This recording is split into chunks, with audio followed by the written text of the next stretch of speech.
Hi everyone, it's Lindy on here from Pink Whisper Designs. Today we're going to be combining some beautiful florals from the Spellbinders collection with a beautiful bow tie bow from the Tim Holtz collection. And I'm going to show you some little fun tips and tricks for attaching your vellum without any of the adhesive showing. And for a snowy effect on our greenery, we're going to be using the grit paste Snowfall from Tim Holtz. To get started, we're going to be using the Spellbinders Christmas Blooms dies. We'll be using both of those flowers and then also some of that greenery. For paper, I'm using the Strathmore Bristol Smooth 100-pound cardstock, and I'll be running this through my Sizzix Sidekick machine, and I'll run these through a couple of times. We want to have plenty of the flowers and the greenery here to get started. So let's just pop these out and you can see how pretty these are. Now you certainly could die cut these from some colored cardstock if you prefer, but I'm going to be coloring these in using my Zig Clean Color Real Brush pens.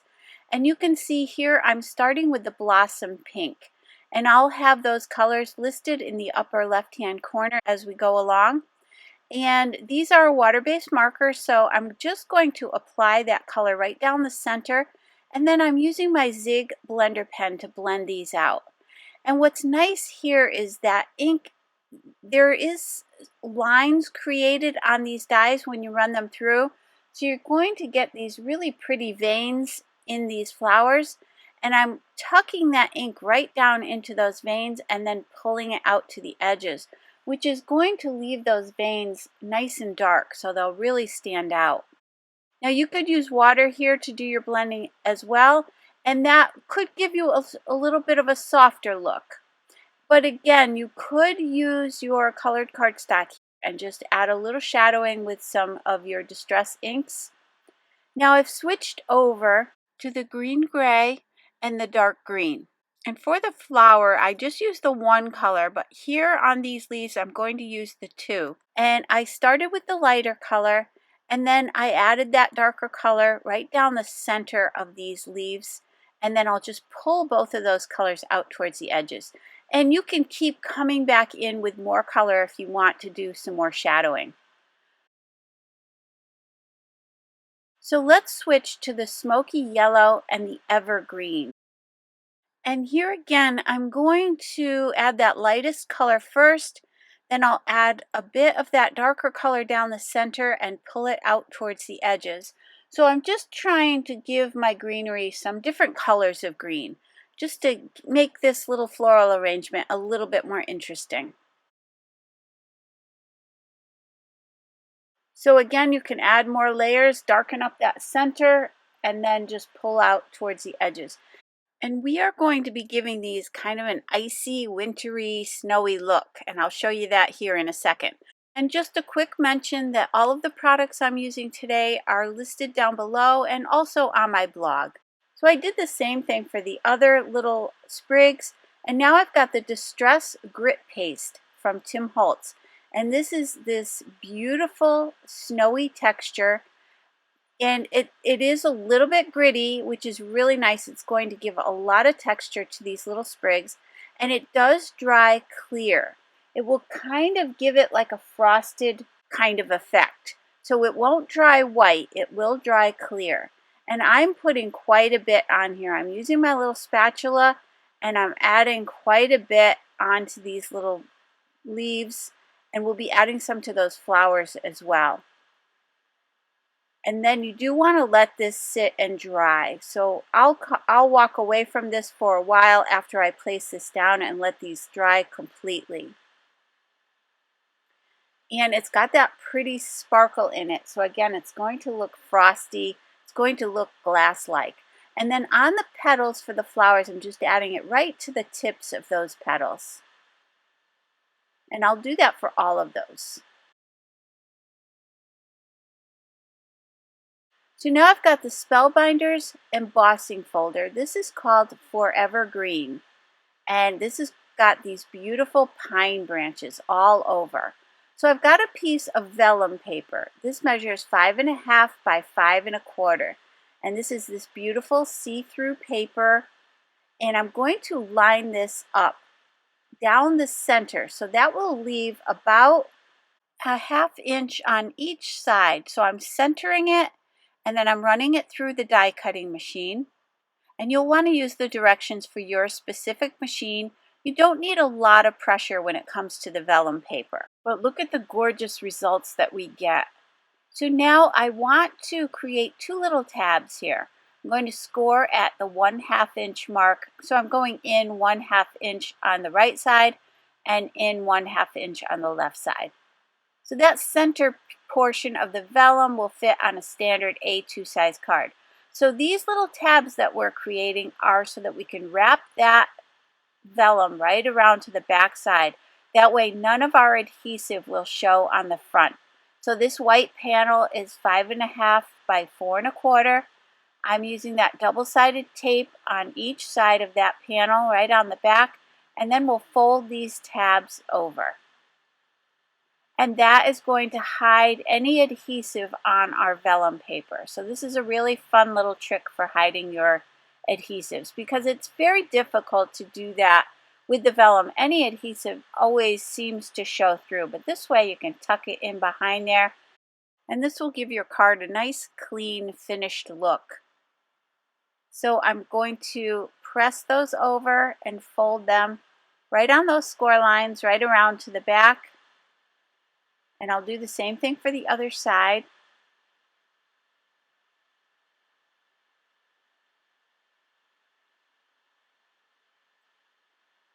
So now you can see that vellum is attached and no adhesives are showing on the front. So next we're going to be using the Tim Holtz Sizzix Thinlits. This is called the Bowtied Colorize collection. So this is part of the Colorize series. And we're going to eliminate the bow. We don't need to create that today. We're just going to be creating those ribbons because our flower arrangement is going to go right in the center. So I just wanted to show you that the dies are specifically marked on the back, what piece you're holding in your hand and the color that you would want to use. So red 1, red 2, that would give you your shading. So you can certainly just follow the packaging as well. And then there, that's for the little ribbon. And again, they're all labeled on the back, so you know exactly how to put this together. So I'm going to be creating these ribbons, and you can see there's also little score lines that are created. So that back piece will create the shadow, and the front piece will create the lighter portion of our ribbon. And the same thing here. These pieces will line up. So I'll show you how we can do some shading for these to give it a little bit more of a realistic look. Again, following the package makes this really simple. So I've got the Weathered Wood Distress Oxide ink, and for these 2 back portions of the ribbon, I'm going to add a nice dark shadow.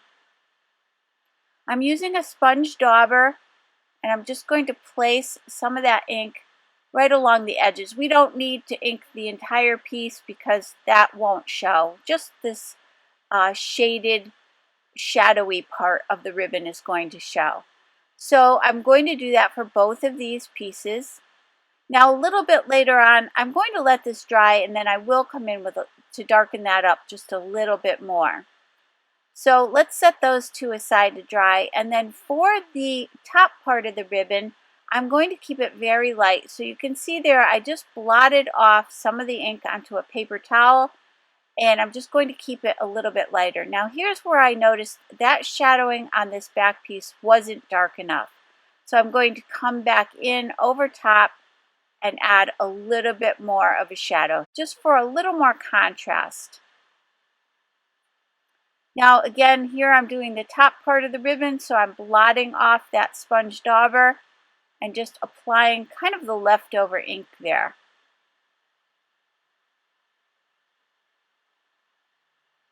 Now for these pieces of the ribbon, I'm going to just apply a light coating on this section.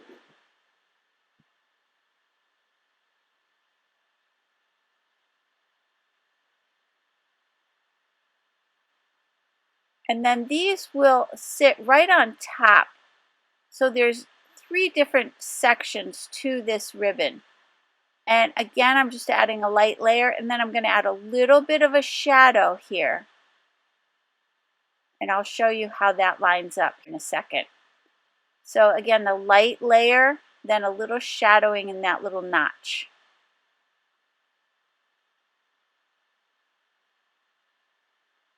And for this piece, just that lighter layering. Just that lighter color. So again, I'm blotting off that sponge dauber, just applying a slight amount of ink. So now I do want to show you that these will layer up. So this is how this is going to layer up. But you can see right there where the ribbon would fold back on itself, I want to add a little bit of shadowing right there. So just kind of lay it out, see what it looks like. You can always come back in. Now you could certainly use your markers to color this in as well if you prefer that. So I'm shadowing there. So now we have all the pieces colored in. I'm going to glue these together. I'm using my Nuvo Deluxe adhesive to glue these down. And I'm following those lines on the die to line up that little shadow piece. You can see that there.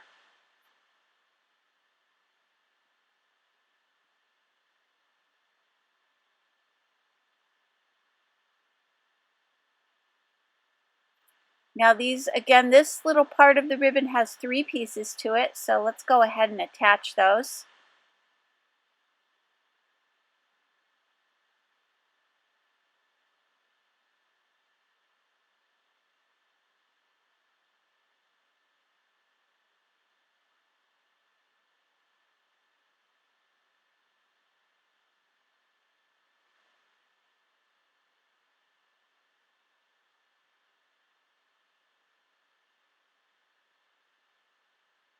Now, I decided I wanted these to look kind of snowy because we're going for a winter effect. So I'm taking a bit of white gesso, placing it on my glass media mat.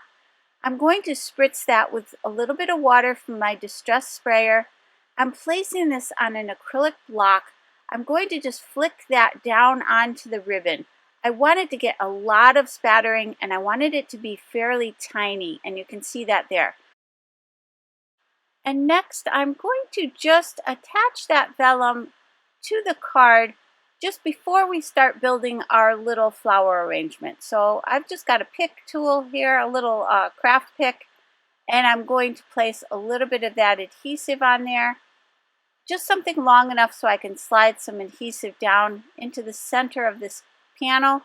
So I'm going to tuck it right behind the vellum and just press that down. So again, that'll just hold that vellum in place, and that's going to get covered with our little flower arrangement. So just place an acrylic block on there and let that dry. Now I've got my sculpting mat and my sculpting tools from Sizzix, and that little mat just allows me to take that little ball end of the tool and press down on each of the flowers right in the center, and it just curls those up a little bit to give them some dimension. You could certainly just use your fingers and just kind of curl up those little petals. I've got my Nuvo Deluxe adhesive, and I've got 2 of each of these, so I'm going to go ahead and attach those together. Now for my card base, I've got a panel that measures 4 1/4 by 11 inches, and I'm scoring it at 5 1/2 inches. That'll give us a standard A2 size top folding card. Just pressing that crease out with my bone folder. And now that panel is going to fit right on the front here. And I'm just, again, going to apply glue all over. That'll just allow me to move it around a little bit, make sure that it's on there nice and straight. And I'll just press that down. So now you can see that we've hidden all of that adhesive right between that panel and the card base. So now we can start to attach our ribbons. And you can see those are hanging over the card a little bit. We'll cut that away here in a second. Now you could place these on a little bit of an angle if you prefer, but I'm going to make it look like the top of a package. And then I'm pressing that down and we'll cut away the excess.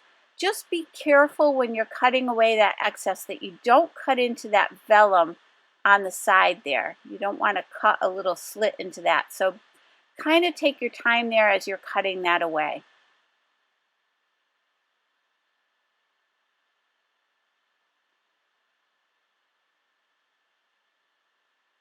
So let's go ahead and add the little streamers. Now you can see on the packaging, you can position these any way you like. I'm going to have them kind of facing down towards the bottom of the card.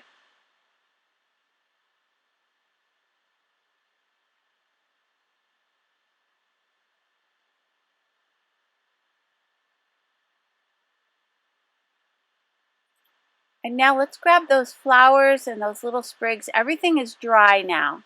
So this is you'll be able to see that texture that we get from that Snowfall grit paste that we added to these.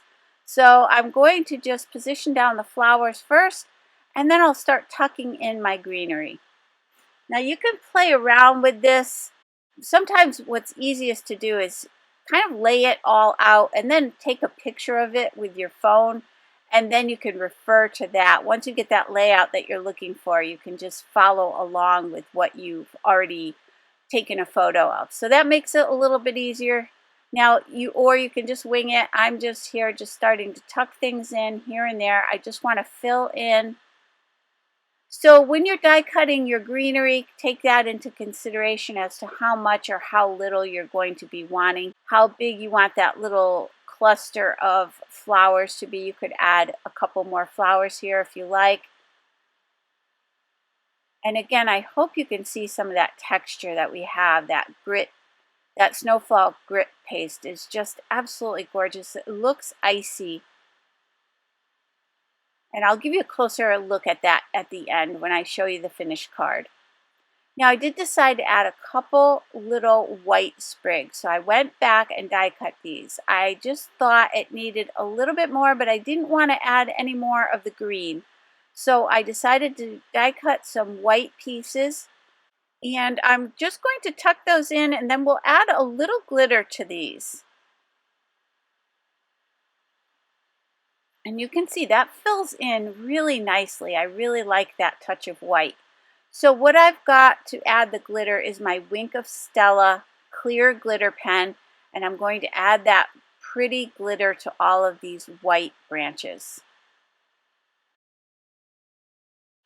And next, let's add a little pearl to the center of each of the flowers, and I'm using these beautiful pearls. These are from Picket Studios. This is called the Pearl Mix, and it's a lime green and pale pink combination. So these are just gorgeous.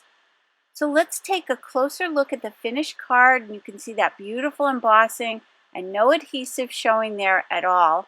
And then we've got these gorgeous sprigs with that Snowfall grit paste on there.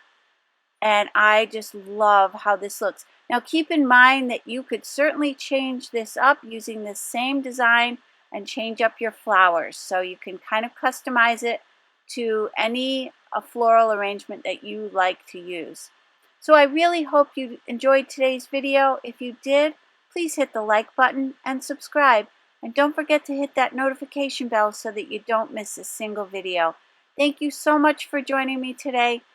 Hope you all have a happy holiday season. Take care. Bye-bye.